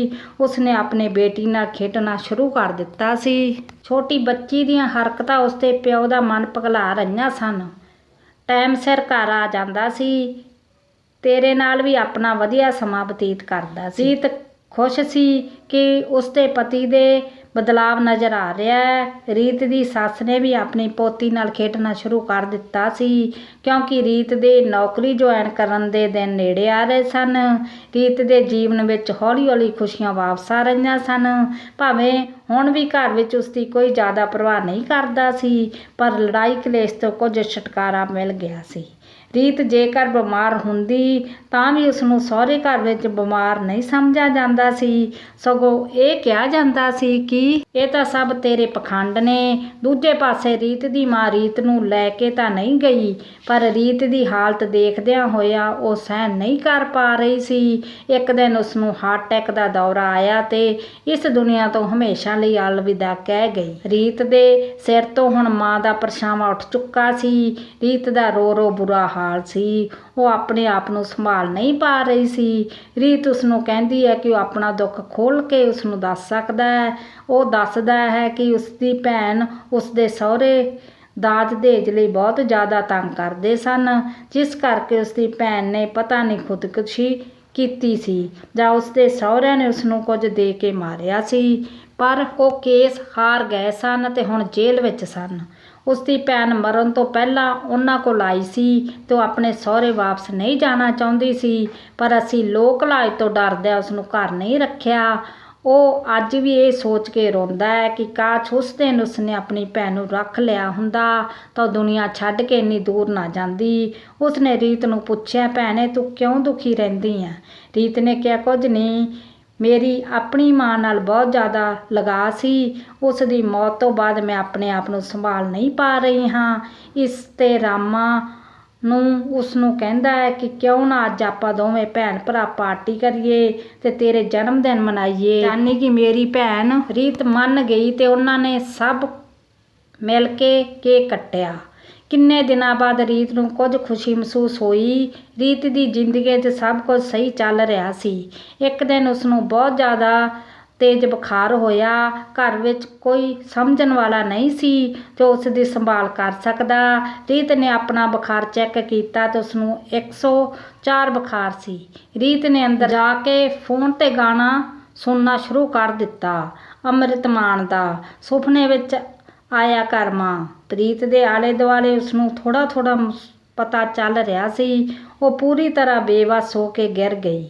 ਜਿਵੇਂ ਉਸਦੀ ਸੱਸ ਉਸਨੂੰ ਕੰਮ ਨਾ ਕਰਨ 'ਤੇ ਬੋਲ ਰਹੀ ਸੀ ਕਿ ਨਿੱਤ ਦੇ ਬਹਾਨੇ ਨੇ ਇਹਦੇ, ਕਦੇ ਬਿਮਾਰ ਹੋ ਗਈ, ਕਦੇ ਕੁਝ ਤੇ ਕਦੇ ਕੁਝ। ਰੀਤ ਤੋਂ ਕੁਝ ਪਤਾ ਨਹੀਂ ਲੱਗ ਰਿਹਾ ਸੀ। ਉਹ ਚੁੱਪਚਾਪ ਬੈੱਡ ਉੱਪਰ ਗਿਰ ਗਈ। ਬੈੱਡ ਉੱਪਰ ਉਸਦੀ ਮਾਂ ਉਸ ਕੋਲ ਆ ਕੇ ਬੈਠ ਗਈ ਤੇ ਪੋਲੇ ਪੋਲੇ ਹੱਥਾਂ ਨਾਲ ਉਸਦਾ ਸਿਰ ਦਬਾਉਣ ਲੱਗੀ। ਠੰਡੇ ਪਾਣੀ ਦੀਆਂ ਪੱਟੀਆਂ ਸਿਰ ਉੱਪਰ ਰੱਖਣ ਲੱਗੀ ਤੇ ਕਹਿਣ ਲੱਗੀ, ਤੂੰ ਤਾਂ ਮੇਰੀ ਬਹਾਦਰ ਧੀ ਹੈ। ਰੀਤ ਆਪਣੀ ਮਾਂ ਦੀ ਗੋਦੀ ਵਿੱਚ ਪੈ ਕੇ ਰੋਣ ਲੱਗੀ ਤੇ ਕਹਿਣ ਲੱਗੀ, ਮਾਂ ਦੁਨੀਆ ਬਹੁਤ ਬੁਰੀ ਹੈ, ਮੈਂ ਇੱਥੇ ਦਿਲ ਨਹੀਂ ਲੱਗਦਾ। ਤੂੰ ਤਾਂ ਸਭ ਕੁਝ ਛੱਡ ਛੁਡਾ ਕੇ ਚਲੀ ਗਈ, ਪਰ ਤੈਨੂੰ ਨਹੀਂ ਪਤਾ ਇਸ ਜ਼ਾਲਮ ਦੁਨੀਆ ਵਿੱਚ ਤੇਰੀ ਧੀ ਕਿਵੇਂ ਰਹਿ ਰਹੀ ਹੈ। ਤੂੰ ਤਾਂ ਆਪਣਾ ਖਹਿੜਾ ਛੁਡਾ ਕੇ ਚਲੀ ਗਈ। ਦੋਨੋਂ ਮਾਵਾਂ ਧੀਆਂ ਬਹੁਤ ਰੋਈਆਂ ਸਨ। ਰੀਤ ਕਹਿੰਦੀ, ਮਾਂ ਤੂੰ ਤਾਂ ਮੇਰਾ ਪਰਛਾਵਾਂ ਸੀ, ਫਿਰ ਤੂੰ ਮੈਨੂੰ ਕਿਉਂ ਛੱਡ ਕੇ ਚਲੀ ਗਈ? ਰੀਤ ਦੀ ਮਾਂ ਕਹਿੰਦੀ, ਮੈਂ ਤੈਨੂੰ ਕਦੋਂ ਛੱਡ ਕੇ ਗਈ ਹਾਂ? ਦੇਖ ਤੈਨੂੰ ਪਤਾ ਪਰਛਾਵਾਂ ਕਦੇ ਛੋਟਾ ਹੋ ਜਾਂਦਾ ਹੈ, ਕਦੇ ਵੱਡਾ। ਉਸੇ ਤਰ੍ਹਾਂ ਮੈਂ ਤੇਰਾ ਸਾਥ ਨਹੀਂ ਛੱਡਿਆ, ਸਿਰਫ ਥੋੜ੍ਹਾ ਛੋਟਾ ਵੱਡਾ ਹੋ ਜਾਂਦਾ ਹੈ। ਰੀਤ ਗੁਣਗੁਣਾਉਂਦੀ ਹੈ, ਬਿਨਾਂ ਪੱਤਿਆਂ ਤੋਂ ਰੁੱਖਾਂ ਦੀ ਛਾਂ ਨਾ ਹੁੰਦੀ। ਧੀਆਂ ਦਾ ਦੁੱਖ ਕਿਸੇ ਨੇ ਨਾ ਸਮਝਣਾ ਸੀ ਜੇ ਦੁਨੀਆ 'ਤੇ ਮਾਂ ਨਾ ਹੁੰਦੀ। ਰੀਤ ਆਪਣੀ ਮਾਂ ਨੂੰ ਪੁੱਛਦੀ ਹੈ, ਹੁਣ ਉਸਦਾ ਪਰਛਾਵਾਂ ਉਸਦੇ ਨਾਲ ਕਿਵੇਂ? ਰੀਤ ਦੀ ਮਾਂ ਕਹਿੰਦੀ ਹੈ, ਇਸ ਗੱਲ ਦੀ ਸਮਝ ਤੈਨੂੰ ਹੌਲੀ ਹੌਲੀ ਆ ਜਾਣੀ ਹੈ ਕਿ ਮੇਰਾ ਪਰਛਾਵਾਂ ਕਿਵੇਂ ਤੇ ਕਿਹੜੇ ਰੂਪ ਵਿੱਚ ਤੇਰੇ ਨਾਲ ਹੈ। ਤੂੰ ਹੁਣ ਵਕਤ ਨਾ ਜਾਇਆ ਕਰ, ਜੋ ਵੀ ਤੇਰੇ ਦੁੱਖ ਦਰਦ ਨੇ ਹੁਣ ਸੁਣਾ ਦੇ ਆਪਣੀ ਮਾਂ ਨੂੰ। ਰੀਤ ਹੁੰਮਕੇ ਰੋਂਦੀ ਹੈ ਤੇ ਕਹਿੰਦੀ ਹੈ, ਮਾਂ ਬਹੁਤ ਸਿਰ ਦਰਦ ਹੋ ਰਿਹਾ ਹੈ, ਲੱਤਾਂ ਵੀ ਦੁੱਖ ਰਹੀਆਂ ਨੇ। ਮਾਂ ਮੈਂ ਇਸ ਦੁਨੀਆ ਦੇ ਨਾਲ ਬਹੁਤ ਕੋਸ਼ਿਸ਼ ਕੀਤੀ ਕਿ ਨਾਲ ਨਾਲ ਚੱਲਾਂ, ਪਰ ਮੈਨੂੰ ਮਾਫ਼ ਕਰੀ ਮਾਂ, ਮੈਂ ਇਸ ਦੁਨੀਆ ਨਾਲ ਨਹੀਂ ਚੱਲ ਸਕੀ। ਤੈਨੂੰ ਪਤਾ ਹੈ ਮੈਨੂੰ ਜਿੰਨਾ ਮਰਜ਼ੀ ਬੁਖਾਰ ਹੋਵੇ ਮੈਂ ਬਿਮਾਰ ਹੋਵਾਂ, ਕਿਸੇ ਨੂੰ ਨਹੀਂ ਪਤਾ ਹੁੰਦਾ ਮੈਂ ਬਿਮਾਰ ਹਾਂ। ਸਭ ਨੂੰ ਲੱਗਦਾ ਮੈਂ ਪਖੰਡ ਕਰਦੀ ਹਾਂ। ਕੋਈ ਮੈਨੂੰ ਤੇਰੇ ਵਾਂਗ ਦਵਾਈ ਨਹੀਂ ਪੁੱਛਦਾ, ਕੋਈ ਮੇਰਾ ਖਿਆਲ ਨਹੀਂ ਰੱਖਦਾ। ਪਤਾ ਤੂੰ ਹਰ ਸਮੇਂ ਮੇਰਾ ਖਿਆਲ ਰੱਖਦੀ ਸੀ ਕਿ ਮੈਂ ਰੋਟੀ ਖਾਧੀ ਜਾਂ ਨਹੀਂ, ਪਰ ਅੱਜ ਕਿਸੇ ਨੂੰ ਨਹੀਂ ਪਤਾ ਹੁੰਦਾ ਕਿ ਸਾਰੇ ਟੱਬਰ ਨੂੰ ਰਜਾ ਕੇ ਮੈਂ ਕੁਝ ਖਾ ਪੀ ਲਿਆ ਜਾਂ ਨਹੀਂ। ਦੂਰੋਂ ਗਾਣਾ ਵੱਜਦਾ ਸੁਣਾਈ ਦਿੰਦਾ ਹੈ, ਕਣਕਾਂ ਕਿਉਂ ਲੰਬੀਆਂ ਨਹੀਂ ਮਾਏ, ਧੀਆਂ ਕੋ ਜੰਮੀਆਂ ਨਹੀਂ ਮਾਏ, ਕਣਕਾਂ ਕੋ ਨਿਸਰੀਆਂ ਨਹੀਂ ਮਾਏ, ਮਾਵਾਂ ਧੀਆਂ ਕਿਉਂ ਵਿਸਰੀਆਂ ਨਹੀਂ ਮਾਏ। ਰੀਤ ਆਪਣੀ ਮਾਂ ਨੂੰ ਕਹਿੰਦੀ ਹੈ ਕਿ ਧੀਆਂ ਨਾਲ ਇਦਾਂ ਕਿਉਂ ਹੁੰਦਾ ਮਾਂ? ਕਿਉਂ ਧੀਆਂ ਨੂੰ ਪੁੱਤਰਾਂ ਦੇ ਬਰਾਬਰ ਨਹੀਂ ਸਮਝਿਆ ਜਾਂਦਾ? ਕਿਉਂ ਧੀਆਂ ਨੂੰ ਬਗਾਨੇ ਘਰ ਭੇਜ ਦਿੱਤਾ ਜਾਂਦਾ ਹੈ? ਰੀਤ ਦੀ ਮਾਂ ਉਸਨੂੰ ਕਹਿਣ ਲੱਗੀ, ਪੁੱਤ ਧੀਆਂ ਨੂੰ ਹਮੇਸ਼ਾ ਪੁੱਤਰਾਂ ਦੇ ਬਰਾਬਰ ਹੀ ਸਮਝਿਆ ਜਾਂਦਾ ਹੈ। ਕੋਈ ਹੀ ਮਾਂ ਬਾਪ ਹੋਵੇ ਜਿਹੜਾ ਆਪਣੇ ਬੱਚਿਆਂ ਵਿੱਚ ਫਰਕ ਕਰਦਾ ਹੈ। ਇਹ ਫਰਕ ਤਾਂ ਇਸ ਚੰਦਰੇ ਸਮਾਜ ਨੇ ਪਾਏ ਨੇ। ਨਾਲੇ ਤੂੰ ਆਪ ਬਹੁਤ ਸੋਚਿਆ ਨਾ ਕਰ। ਇਸ ਜੱਗ ਦੇ ਪਿੱਛੇ ਲੱਗ ਕੇ ਆਪਣੀਆਂ ਖੁਸ਼ੀਆਂ ਨੂੰ ਅੰਦਰ ਨਾ ਦਬਾ। ਹਮੇਸ਼ਾ ਆਪਣੇ ਆਪ ਨੂੰ ਖੁਸ਼ ਰੱਖਣ ਦੀ ਕੋਸ਼ਿਸ਼ ਕਰਿਆ ਕਰ। ਜ਼ਰੂਰੀ ਨਹੀਂ ਕਿ ਹਰ ਸਮੇਂ ਤੇਰੀ ਮਾਂ ਜਾਂ ਬਾਪ ਤੇਰਾ ਸਹਾਰਾ ਬਣਨਗੇ। ਤੂੰ ਆਪਣਾ ਸਹਾਰਾ ਖੁਦ ਬਣਿਆ ਕਰ। ਜਿੱਥੇ ਤੂੰ ਸਭ ਲਈ ਖਾਣਾ ਬਣਾਉਣੀ ਹੈ, ਉੱਥੇ ਆਪਣੇ ਖਾਣ ਪੀਣ ਦਾ ਵੀ ਖਿਆਲ ਰੱਖਿਆ ਕਰ। ਜਿੱਥੋਂ ਤੱਕ ਤੇਰੇ ਬਿਮਾਰ ਹੋਣ 'ਤੇ ਰੱਬ ਦਾ ਕੋਈ ਨਾ ਕੋਈ ਫਰਿਸ਼ਤਾ ਜ਼ਰੂਰ ਆਉਂਦਾ ਹੈ। ਫਿਰ ਵੀ ਆਪਣੀ ਸਿਹਤ ਇੰਨਾ ਖਿਆਲ ਰੱਖ ਕਿ ਤੂੰ ਆਪਣੇ ਆਪ ਨੂੰ ਤੰਦਰੁਸਤ ਰੱਖ ਸਕੇ। ਉਸ ਦੀ ਮਾਂ ਜੇ ਵੀ ਉਸ ਦੇ ਮੱਥੇ 'ਤੇ ਠੰਡੇ ਪਾਣੀ ਦੀਆਂ ਪੱਟੀਆਂ ਤਾਰ ਰਹੀ ਸੀ। ਅਚਾਨਕ ਉਸ ਦੀ ਮਾਂ ਦੇ ਹੱਥ ਛੋਟੇ ਛੋਟੇ ਬਣ ਗਏ। ਉਸ ਦੇ ਸਿਰ 'ਤੇ ਪੋਲੇ ਪੋਲੇ ਨਿੱਕੇ ਨਿੱਕੇ ਹੱਥ ਦਬਾ ਰਹੇ ਸਨ। ਰੀਤ ਤਾਂ ਹੁਣ ਕੁਝ ਬੁਖਾਰ ਉਤਰ ਗਿਆ ਲੱਗਦਾ ਸੀ। ਉਸਨੇ ਕਮਰੇ ਵਿੱਚ ਆਲੇ ਦੁਆਲੇ ਦੇਖਿਆ ਤੇ ਉਸ ਦੀ ਮਾਂ ਕਿਤੇ ਨਜ਼ਰ ਨਹੀਂ ਆਈ। ਕਮਰੇ ਵਿੱਚ ਥਾਂ ਥਾਂ ਪਾਣੀ ਡੁੱਲਿਆ ਹੋਇਆ ਸੀ। ਫਸਟ ਏਡ ਵਾਲਾ ਡੱਬਾ ਵੀ ਖੁੱਲ੍ਹਾ ਪਿਆ ਸੀ। ਰੀਤ ਨੇ ਦੇਖਿਆ ਕਿ ਉਸ ਦੇ ਸਿਰ ਨੂੰ ਉਸ ਦੀ ਬੇਟੀ ਦਬਾ ਰਹੀ ਹੈ। ਰੀਤ ਨੂੰ ਸਮਝ ਨਹੀਂ ਆ ਰਿਹਾ ਕਿ ਉਸ ਦੀ ਇੰਨੀ ਛੋਟੀ ਪਿਆਰੀ ਜਿਹੀ ਬੇਟੀ ਨੂੰ ਇੰਨੀ ਅਕਲ ਕਿੱਥੋਂ ਆ ਗਈ ਕਿ ਉਸਨੇ ਉਸ ਦੇ ਸਿਰ ਉੱਪਰ ਠੰਡੇ ਪਾਣੀ ਦੀਆਂ ਪੱਟੀਆਂ ਧਰ ਕੇ ਉਸ ਦਾ ਬੁਖਾਰ ਘੱਟ ਕਰ ਦਿੱਤਾ ਸੀ। ਰੀਤ ਨੇ ਉਸਨੂੰ ਪਿਆਰ ਨਾਲ ਗਲੇ ਲਗਾ ਲਿਆ ਤੇ ਉਸ ਦੀਆਂ ਅੱਖਾਂ ਵਿੱਚ ਹੰਝੂ ਸਨ। ਉਸਨੇ ਆਪਣੀ ਬੇਟੀ ਨੂੰ ਪੁੱਛਿਆ ਕਿ ਉਸਨੂੰ ਕਿਵੇਂ ਪਤਾ ਸੀ ਕਿ ਸਿਰ ਉੱਪਰ ਪਾਣੀ ਦੀਆਂ ਪੱਟੀਆਂ ਧਰੀਆਂ ਜਾਂਦੀਆਂ ਹਨ। ਰੀਤ ਦੀ ਬੇਟੀ ਬੋਲੀ, ਮੰਮੀ ਮੈਂ YouTube 'ਤੇ ਦੇਖਿਆ ਸੀ। ਉਸ ਵਿੱਚ ਇੱਕ ਏਜਲ ਸੀ ਜਿਹੜੀ ਆਪਣੀ ਮੰਮਾ ਦੇ ਸਿਰ 'ਤੇ ਪਾਣੀ ਵਿੱਚ ਡਬੋ ਡਬੋ ਕੇ ਪੱਟੀਆਂ ਧਰਦੀ ਸੀ, ਜਿਸ ਨਾਲ ਉਸ ਦੀ ਮੰਮਾ ਠੀਕ ਹੋ ਗਈ ਸੀ ਤੇ ਤੁਸੀਂ ਵੀ ਠੀਕ ਹੋ ਗਏ। ਮੈਂ ਤਾਂ ਡਰ ਗਿਆ ਸੀ, ਮੰਮਾ ਬਿਨਾਂ ਕੀ ਕਰੂੰਗਾ। ਰੀਤ ਨੂੰ ਆਪਣੀ ਮਾਂ ਦੀ ਕਈ ਗੱਲ ਸਹੀ ਲੱਗ ਰਹੀ ਸੀ। ਜਦੋਂ ਉਸਨੇ ਕਿਹਾ ਕਿ ਉਸ ਦਾ ਪਰਛਾਵਾਂ ਉਸ ਨਾਲ ਹੀ ਹੈ, ਭਾਵੇਂ ਉਸ ਦਾ ਪਰਛਾਵਾਂ ਥੋੜ੍ਹਾ ਛੋਟਾ ਹੋ ਗਿਆ। ਰੀਤ ਉੱਠ ਖੜੀ ਹੋਈ ਤੇ ਉਸਨੇ ਸੋਚਿਆ ਹੁਣ ਉਸਨੇ ਜਿਉਣਾ ਹੈ ਆਪਣੇ ਬੱਚੇ ਲਈ। ਰੀਤ ਨੇ ਆਪਣੀ ਬੇਟੀ ਨੂੰ ਸਕੂਟਰੀ ਉੱਪਰ ਬਿਠਾਇਆ ਤੇ ਦਵਾਈ ਲੈ ਕੇ ਆ ਗਈ। ਸ਼ਾਮ ਨੂੰ ਉਸਦੇ ਪਤੀ ਘਰ ਆਇਆ ਤਾਂ ਉਸਨੇ ਕਿਹਾ ਕਿ ਉਸਨੂੰ ਫੋਨ ਕਰ ਦਿੰਦੀ ਤਾਂ ਉਹ ਉਸਨੂੰ ਡਾਕਟਰ ਕੋਲ ਲੈ ਜਾਂਦਾ। ਪ੍ਰੀਤ ਨੇ ਕਿਹਾ ਕੋਈ ਗੱਲ ਨਹੀਂ, ਉਹ ਖੁਦ ਲੈ ਆਈ। ਉਸ ਦੀ ਸੱਸ ਨੇ ਵੀ ਸ਼ਾਮ ਦਾ ਖਾਣਾ ਆਪਣੇ ਆਪ ਬਣਾ ਲਿਆ। ਉਸ ਦਿਨ ਤੋਂ ਬਾਅਦ ਰੀਤ ਖੁਸ਼ ਰਹਿਣ ਲੱਗੀ ਤੇ ਆਪਣੀ ਬੇਟੀ ਦਾ ਵੀ ਬਹੁਤ ਜ਼ਿਆਦਾ ਖਿਆਲ ਰੱਖਣ ਲੱਗੀ। ਉਹ ਸੀ ਕਿ ਹਰ ਛੋਟੀ ਛੋਟੀ ਚੀਜ਼ ਲਈ ਜਿੱਦ ਕਰਨ ਲਈ ਬੇਟੀ ਉਸ ਦਿਨ ਕਿੰਨੀ ਸਿਆਣੀ ਹੋ ਗਈ। ਜਿੱਥੇ ਮਾਵਾਂ ਧੀਆਂ ਦਾ ਸਹਾਰਾ ਨੇ, ਉੱਥੇ ਧੀਆਂ ਵੀ ਮਾਵਾਂ ਦਾ ਸਹਾਰਾ ਬਣਦੀਆਂ ਨੇ। ਸ਼ਾਇਦ ਜੱਗ ਵਿੱਚ ਸਭ ਤੋਂ ਸੋਹਣਾ ਰਿਸ਼ਤਾ ਮਾਂ ਤੇ ਧੀ ਦਾ ਹੈ। ਰੀਤ ਨੇ ਆਪਣੇ ਆਪ ਨੂੰ ਪਹਿਲਾਂ ਵਾਂਗ ਬਣਾਉਣਾ ਸ਼ੁਰੂ ਕਰ ਦਿੱਤਾ। ਉਸਨੇ ਆਪਣੇ ਆਪ ਦਾ ਧਿਆਨ ਰੱਖਣਾ ਸ਼ੁਰੂ ਕਰ ਦਿੱਤਾ। ਨਵੇਂ ਨਵੇਂ ਸੂਟ ਪਾ ਕੇ ਮੇਕਅਪ ਆਦਿ ਕਰਨ ਲੱਗੀ, ਜਿਸ ਕਾਰਨ ਉਸਦਾ ਪਤੀ ਵੀ ਹੁਣ ਉਸ ਨਾਲ ਪਹਿਲਾਂ ਨਾਲੋਂ ਖਿਆਲ ਵੱਧ ਰੱਖਦਾ ਸੀ। ਰੀਤ ਨੂੰ ਆਪਣੀ ਜ਼ਿੰਦਗੀ ਵਿੱਚ ਛੋਟੀਆਂ ਛੋਟੀਆਂ ਗੱਲਾਂ ਵਿੱਚ ਖੁਸ਼ੀਆਂ ਲੱਭਣ ਆ ਗਿਆ ਸੀ। ਹੁਣ ਉਸਨੇ ਗੱਲ ਗੱਲ 'ਤੇ ਰੋਣਾ ਛੱਡ ਦਿੱਤਾ ਸੀ। ਇੱਕ ਦਿਨ ਰੀਤ ਦਫ਼ਤਰ ਤੋਂ ਆਈ ਸੀ। ਉਸ ਦੀ ਤਬੀਅਤ ਫਿਰ ਖਰਾਬ ਹੋ ਗਈ। ਡਾਕਟਰ ਨੇ ਖੁਸ਼ਖਬਰੀ ਦਿੱਤੀ ਕਿ ਉਹ ਦੁਬਾਰਾ ਮਾਂ ਬਣਨ ਵਾਲੀ ਹੈ। ਸਾਰੇ ਜਾਣੇ ਖੁਸ਼ ਸਨ। ਰੀਤ ਦੀ ਸੱਸ ਰੀਤ ਨੂੰ ਕਹਿਣ ਲੱਗੀ, ਪੁੱਤ ਬਣ ਕੇ ਇਸ ਵਾਰੀ ਤਾਂ ਪੋਤੇ ਦਾ ਮੂੰਹ ਦਿਖਾ ਦੇਈਂ। ਰੀਤ ਆਪਣੀ ਸੱਸ ਦੀ ਗੱਲ ਸੁਣ ਕੇ ਪਰੇਸ਼ਾਨ ਹੋ ਗਈ। ਪੁੱਤਰ ਹੋਵੇ ਜਾਂ ਧੀ, ਉਸ ਲਈ ਤਾਂ ਦੋਵੇਂ ਬਰਾਬਰ ਹਨ, ਕਿਉਂਕਿ ਉਹ ਤਾਂ ਮਾਂ ਸੀ। ਉਸਨੇ ਸੱਸ ਨੂੰ ਕਿਹਾ, ਮੰਮੀ ਜੀ ਜੇਕਰ ਧੀ ਹੋ ਗਈ ਫੇਰ? ਉਸ ਦੀ ਸੱਸ ਕਹਿਣ ਲੱਗੀ, ਮੁਰਦਾ ਬੋਲੂ ਖੱਫਣ ਪਾੜੂ, ਸੁੱਖੀ ਸਾਂਦੀ ਇਹੋ ਜਿਹੇ ਬੋਲ ਕਿਉਂ ਕੱਢਦੀ ਹੈ। ਰੀਤ ਆਪਣੀ ਸੱਸ ਦੀ ਗੱਲ ਸੁਣ ਕੇ ਚੁੱਪ ਹੋ ਗਈ, ਕਿਉਂਕਿ ਉਸਨੂੰ ਲੱਗਦਾ ਸੀ ਬਹਿਸ ਕਰਨ ਨਾਲ ਉਸਦਾ ਆਪਣਾ ਜੀਵਨ ਵੀ ਖਰਾਬ ਹੋਣਾ ਹੈ ਤੇ ਉਹ ਆਪਣਾ ਮਨ ਵੀ ਖਰਾਬ ਨਹੀਂ ਕਰਨਾ ਚਾਹੁੰਦੀ ਸੀ। ਉਸ ਦੀ ਸੱਸ ਤੇ ਪਤੀ ਨੇ ਉਸਨੂੰ ਉੱਪਰ ਦਬਾਅ ਬਣਾਉਣਾ ਸ਼ੁਰੂ ਕਰ ਦਿੱਤਾ ਕਿ ਇਸ ਵਾਰ ਉਹ ਆਪਣਾ ਚੈੱਕਅਪ ਕਰਵਾ ਲਵੇ, ਪਰ ਰੀਤ ਨੇ ਸਾਫ਼ ਮਨਾ ਕਰ ਦਿੱਤਾ। ਇਸ ਗੱਲ 'ਤੇ ਪੂਰੇ ਪਰਿਵਾਰ ਵਿੱਚ ਬਹੁਤ ਜ਼ਿਆਦਾ ਲੜਾਈ ਹੋਈ। ਰੀਤ ਦਾ ਪਤੀ ਉਸ 'ਤੇ ਥੱਪੜ ਮਾਰਨ ਵਾਲਾ ਸੀ ਕਿ ਉਸ ਦੀ ਬੇਟੀ ਵਿਚਕਾਰ ਆ ਗਈ, ਜਿਸ ਕਾਰਨ ਉਹ ਦੂਰ ਜਾ ਡਿੱਗੀ। ਰੀਤ ਆਪਣੀ ਬੇਟੀ ਦੀ ਹਾਲਤ ਦੇਖ ਕੇ ਦੁਖੀ ਹੋ ਗਈ। ਰੀਤ ਦੀ ਸੱਸ ਵੀ ਵਿੱਚ ਆ ਗਈ ਤੇ ਕਹਿਣ ਲੱਗੀ, ਚੰਦਰਿਆ ਕਿਉਂ ਮਾਰਦਾ ਹੈ? ਜੇ ਮੁੰਡਾ ਹੋਇਆ ਤਾਂ ਉਸਨੂੰ ਵੀ ਨੁਕਸਾਨ ਹੋਊ।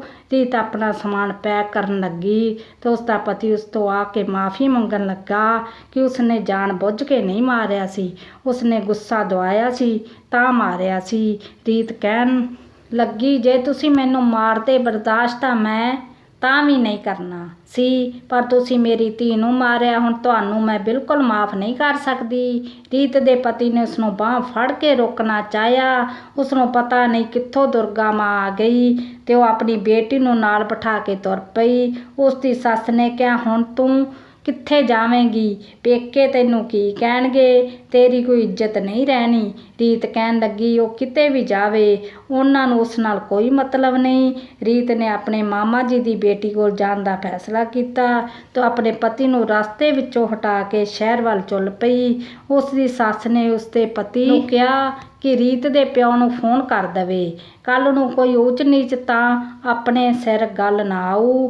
ਰੀਤ ਦੇ ਪਤੀ ਨੇ ਜਦੋਂ ਉਸਦੇ ਪਿਓ ਨੂੰ ਫੋਨ ਕੀਤਾ ਤਾਂ ਉਸਦੇ ਪਿਓ ਨੇ ਕਿਹਾ, ਮੇਰੀ ਬੇਟੀ ਜੋ ਕੀਤਾ ਸਹੀ ਕੀਤਾ, ਇਹ ਗੱਲ ਉਸਨੂੰ ਬਹੁਤ ਸਾਲ ਪਹਿਲਾਂ ਕਰ ਲੈਣੀ ਚਾਹੀਦੀ ਸੀ।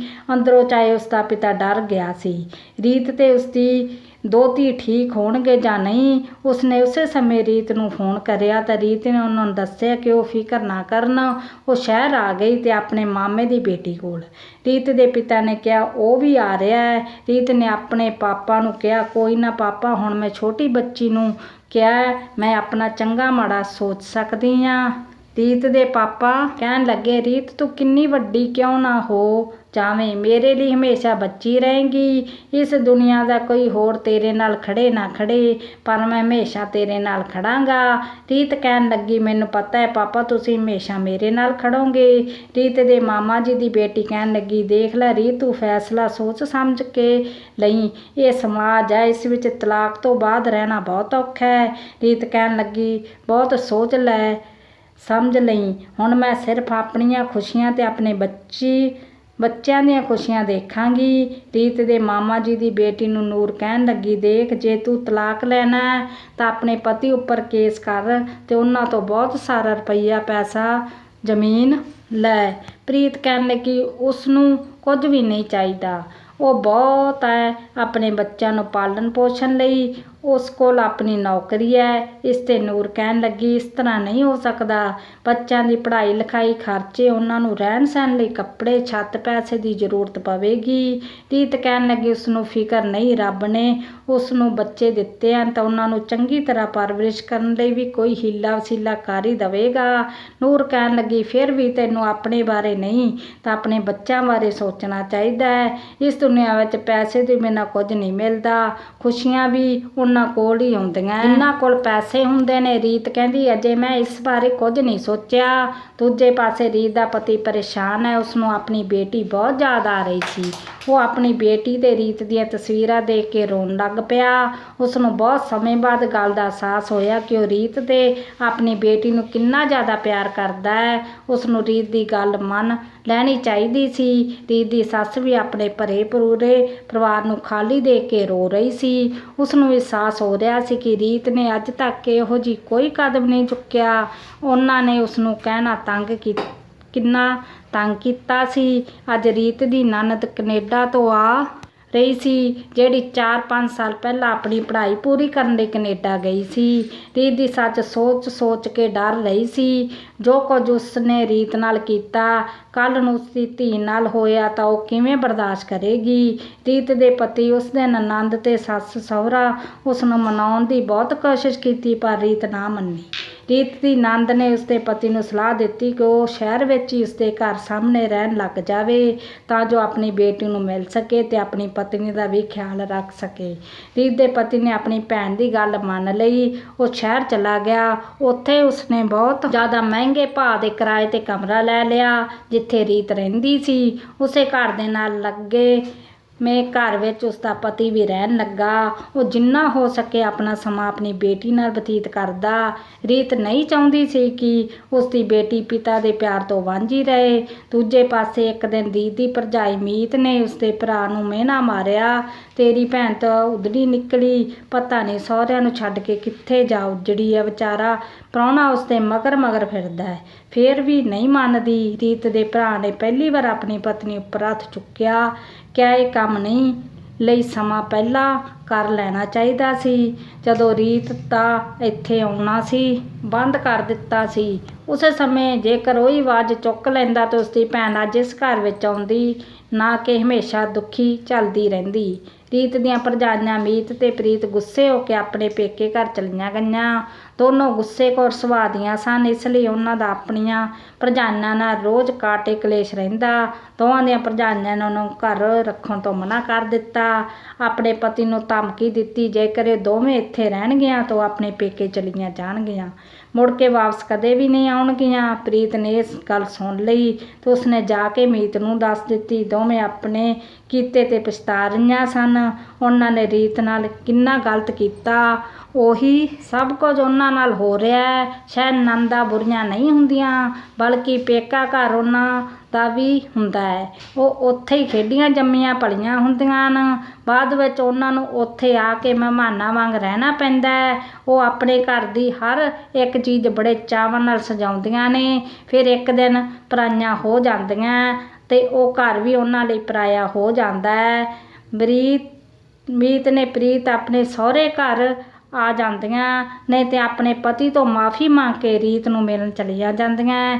ਰੀਤ ਉਹਨਾਂ ਨੂੰ ਮਾफ़ ਕਰ ਦਿੰਦੀ ਹੈ ਤੇ ਕਹਿੰਦੀ ਹੈ ਕਿ ਉਹ ਉਹਨਾਂ ਨਾਲ ਪਿੰਡ ਨਹੀਂ ਜਾ ਸਕਦੀ, ਕਦੇ ਕਦੇ ਮਿਲਣ ਜ਼ਰੂਰ ਆਇਆ ਕਰੇਗੀ। ਉਹਨਾਂ ਦੋਵਾਂ ਨੇ ਉੱਥੇ ਹੀ ਰਹਿਣ ਦੀ ਜਿੱਦ ਕੀਤੀ ਤਾਂ ਜੋ ਰੀਤ ਦਾ ਖਿਆਲ ਰੱਖ ਸਕਣ, ਪਰ ਰੀਤ ਨੇ ਮਨਾ ਕਰ ਦਿੱਤਾ ਤੇ ਇਸ ਤੇ ਮੀਤ ਨੇ ਰੋਂਦੇ ਹੋਏ ਕਿਹਾ, ਭਰਜਾਈਆਂ ਦਾ ਮਾਂ ਵਾਂਗ ਹੁੰਦੀਆਂ ਨੇ, ਤੂੰ ਸਾਨੂੰ ਮਾਂ ਕਿਉਂ ਨਹੀਂ ਸਮਝ ਲੈਂਦੀ? ਇਸ ਤੇ ਰੀਤ ਰੋਣ ਲੱਗ ਜਾਂਦੀ ਹੈ, ਕਹਿੰਦੀ ਹੈ ਕਿ ਉਹਨਾਂ ਕੋਲ ਰੁਕ ਸਕਦੀਆਂ ਹਨ।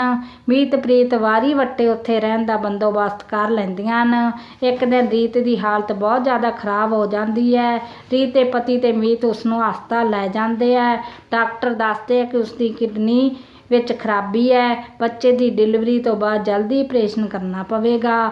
ਉਸ ਦਿਨ ਪ੍ਰੀਤ ਹਸਪਤਾਲ ਵਿੱਚ ਇੱਕ ਪੁੱਤਰ ਨੂੰ ਜਨਮ ਦਿੰਦੀ ਹੈ। ਰੀਤ ਦਾ ਪਤੀ ਰੋਣਾ ਸ਼ੁਰੂ ਕਰ ਦਿੰਦਾ ਹੈ। ਇਸ ਸਮੇਂ ਉਸਨੂੰ ਪੁੱਤਰ ਨਹੀਂ ਬਲਕਿ ਆਪਣੀ ਪਤਨੀ ਚਾਹੀਦੀ ਹੈ।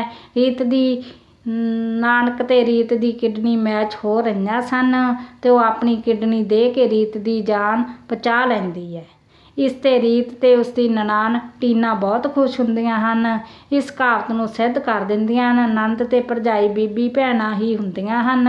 ਜੇ ਕੋਈ ਇਸ ਰਿਸ਼ਤੇ ਨੂੰ ਚੰਗੀ ਤਰ੍ਹਾਂ ਸਮਝੇ। ਰੀਤ ਇਸ ਆਪਰੇਸ਼ਨ ਵਿੱਚ ਬਹੁਤ ਜ਼ਿਆਦਾ ਖੂਨ ਦੀ ਘਾਟ ਹੋ ਜਾਂਦੀ ਹੈ।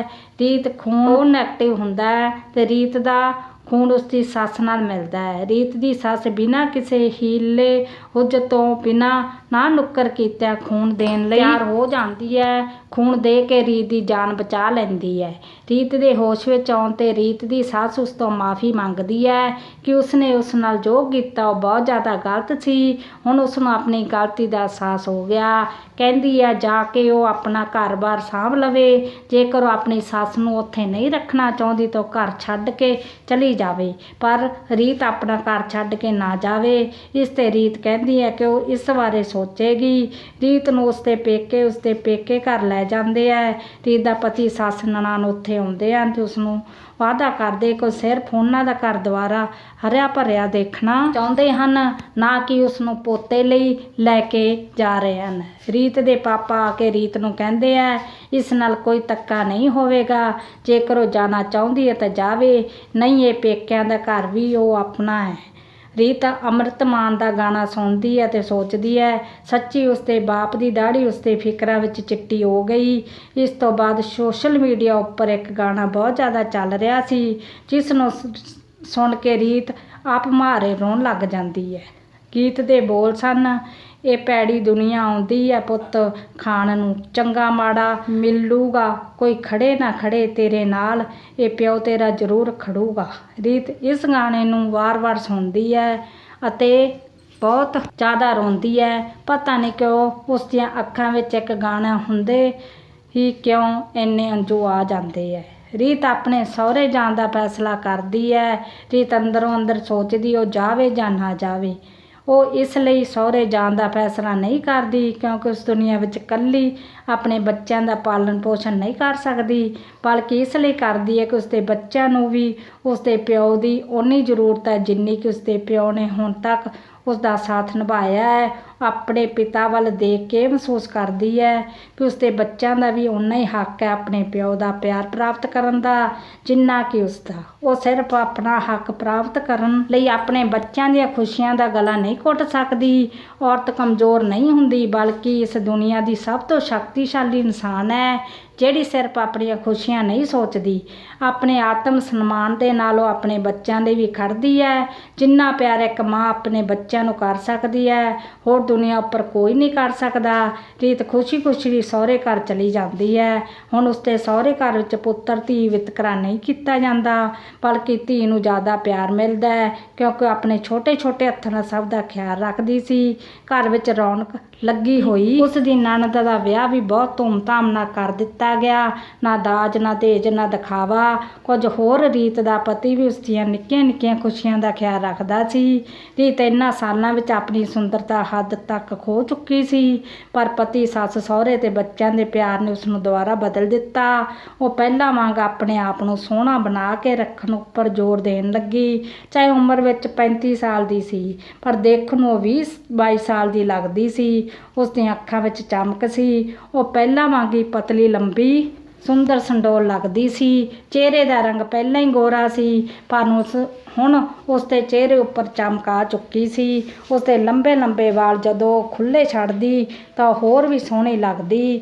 ਸ਼ਾਇਦ ਇੱਕ ਧੀ, ਭੈਣ, ਪਤਨੀ, ਮਾਂ ਨੂੰ ਪਿਆਰ ਮਿਲੇ। ਉਹ ਜ਼ਿੰਦਗੀ ਵਿੱਚ ਕੁਝ ਵੀ ਕਰ ਗੁਜ਼ਰ ਜਾਂਦੀਆਂ ਨੇ ਅਤੇ ਹਮੇਸ਼ਾ ਸੁੰਦਰਤਾ, ਤੰਦਰੁਸਤੀ ਅਤੇ ਸਿਹਤਮੰਦ ਬਣੀਆਂ ਰਹਿੰਦੀਆਂ ਹਨ। ਜੇ ਤੁਹਾਨੂੰ ਸਾਡੀ ਕਹਾਣੀ ਚੰਗੀ ਲੱਗੀ, ਲਾਈਕ ਕਰੋ, ਸ਼ੇਅਰ ਕਰੋ, ਚੈਨਲ ਨੂੰ ਸਬਸਕ੍ਰਾਈਬ ਕਰੋ। ਧੰਨਵਾਦ ਜੀ।